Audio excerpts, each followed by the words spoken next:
Music by Mantu Manish.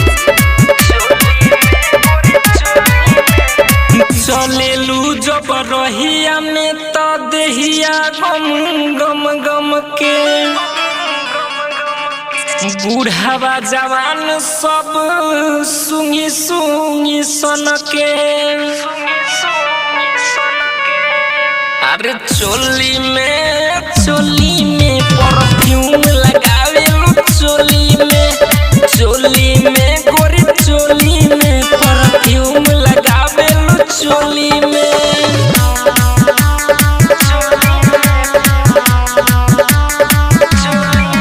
अरे चोली में परफ्यूम लगावेलू चोली में गोरी चोली में परफ्यूम लगावेलू चोली में।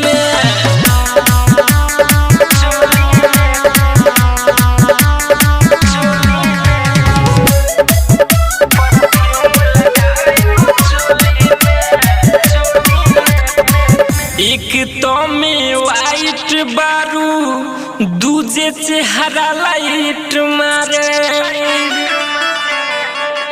अरे घूमेलू बजरिया में महाकावत दिन दहाड़े। अरे चोली में परफ्यूम लगावेलू चोली में परफ्यूम लगावेलू चोली में।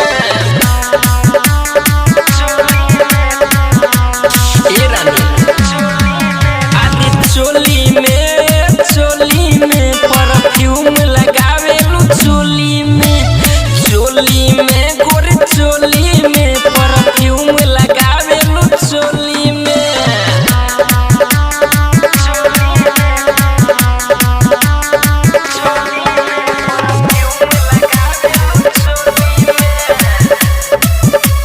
Music by Mantu Manish.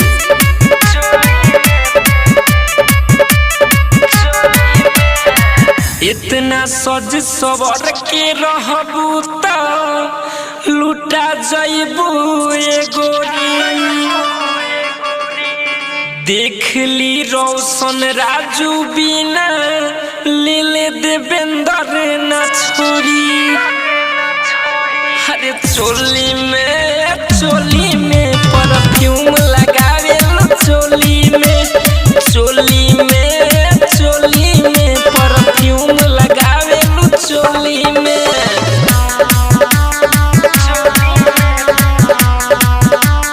एक और जा अरे चोली में परफ्यूम लगावेलू चोली में गोरी चोली में परफ्यूम लगावेलू चोली में। Murari recording studio Motihari.